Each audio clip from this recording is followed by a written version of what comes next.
Unit 7 at Knockhill Racing Circuit is the home of Rennet Design, the internationally acclaimed paint shop, but it's also the home for Hybrid Tunes fast mini racer Joe Tanner. How are you doing? What an introduction. I'm fine, super stressed at work as always. I've been stressed in this workshop for 10 years, but the team are working away and we are nearly at the biggest weekend of the year for us, which is British Touring Cars at Knockhill. I feel a little bit short here, so if it's okay with my cameraman, I'll stand up. Looking up towards Joe Tanner's never been the greatest thing in the world. Joe, the minis for you at Knockhill has been pretty happy ground. We've seen you put the car on pole position here. You've had some great results. But sum up your year up to Knockhill.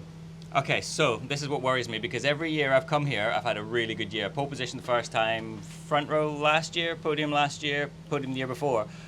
Off the back of a really bad-ish year. Like, I was barely top 10 last year, but I was on the front row here. And now I've been on the podium and having a really good year with a great team and a great car. So in my head, the expectation's pretty high. But I know motorsport, I know how it goes. Everybody's going to be so close, everyone's going to be so quick. Jack Mitchell, who is a front runner as well this year, is coming off the back of being in a touring car here last year, so he knows the place as well as anybody else. All these things are bubbling away, Dunk.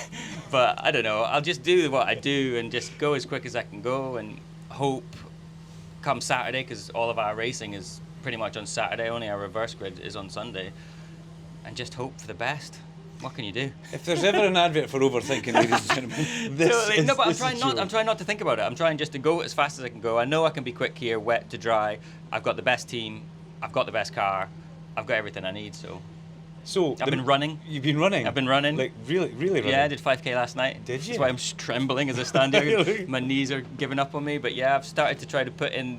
I noticed a little bit last year, but at Alton as well, like I noticed, and if I'm being honest, probably shouldn't admit it, but I do struggle with the physical side of it. Maybe it's an age thing, I don't know, but or it's been a hot year, I don't know, but I struggled a bit, so I've upped the fitness. And 20 minutes around here in one of these minis is hard going. Places like Snetterton, Silverstone, you can rest. Here you can't rest. Even the straight bits is a corner heading down towards the hairpin. You're still hanging onto the thing, and the torque steer and all the rest of it. So it's like 20 minutes on the treadmill.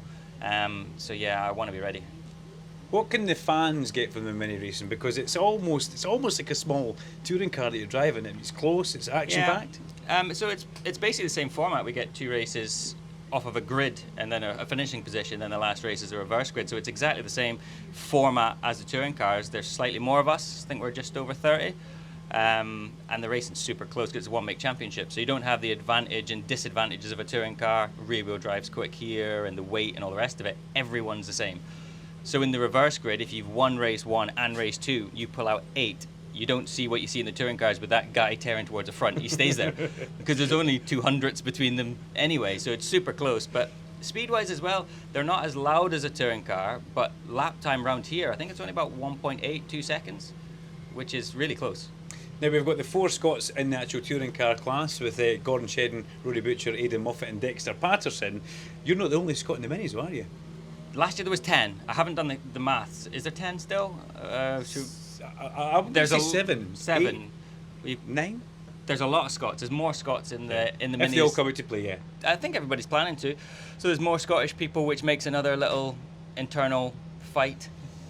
But I mean, there's no points for it, and it doesn't really matter at the end of the day. Everyone's trying to win overall. But yeah, there's a load of Scottish guys there. Well, they've got an internal fight with being Scottish. You've got an even more internal fight because the person who usually sits in this seat here is your teammate Hannah Chapman. Yeah. So Hannah, she's not here today. Typically, she's quite annoyed that this is her day off, so she doesn't get to defend herself. Not that I'm going to say anything negative, but no, Hannah's really looking forward to it as well. Obviously, her home round. She's got guests coming like I do, friends, family. It's a whole different dynamic, but we're both looking forward to it and hoping for just good results. What's the chat like after a race meeting with you and Hannah? Because I can imagine coming into work on a Monday morning. We've had some quiet days. Yeah. Quiet moments. Yeah. No, it's okay. I mean, pretty good at just switching off from it. I mean, it is what it is. We've been doing it long enough. I've been doing this 20 years. She's been doing it 10. We know it doesn't... It's annoying and you put everything into it, but when it goes wrong, which you know as well as anyone, most of the time it does, when it goes wrong, it doesn't change anything. You still got to go to work. You know, it doesn't change your life. You just got to kind of keep it in perspective a wee bit and try to recover as quick as you can. Now, for most youngsters, Joe's still a youngster. Most youngsters wear hair gel. Joe wears lacquer because that hair is still lacquer fresh, isn't it? Yeah, that's just lacquer. Yeah, it's about 10 years worth. Thank you though for noticing. At least I've still got mine. I've got mine just look. I've got overspray on mine. No grey as well from me. Okay, Joe, straight down that camera lens to all the Joe Tanner fans out there. Why should they come and watch? Or one of them to my mum. To your mum. Why should they come and watch the JCW Minis, and why is Joe Tanner going to win this coming event? No, I'm not. Don't say I'm going to win. I would never say that. I'll do the best I can, Mum. It's just going to be action-packed the whole time, I would imagine. The minis will be super close, super competitive, and race 3 on Sunday in particular with the reverse grid will be worth watching. There you go, don't miss out. Make sure you're here at Knockhill Racing Circuit for the minis and the touring cars, 30th and 31st of July. Unit 7, rented design, easy for me to say, will be shut. Joe will be in Paddock 2 No, in the it hybrid won't be tune. shut. This will be my my hyperventilating place. This will be where I'm hiding. Don't come knocking. Yeah. And Didi will probably still be working here, Yeah. doing the odd helmet as well. But don't miss out. Make sure you come to Knockhill, enjoy the touring car event. It's always fun when it's around Joe. And you can do that by going to knockhill.com, look for the touring car event page and book your tickets and get to Knockhill. It's going to be great. It's going to be our biggest event of the year. And Joe, best of luck, mate. Thank you. I'll do my best.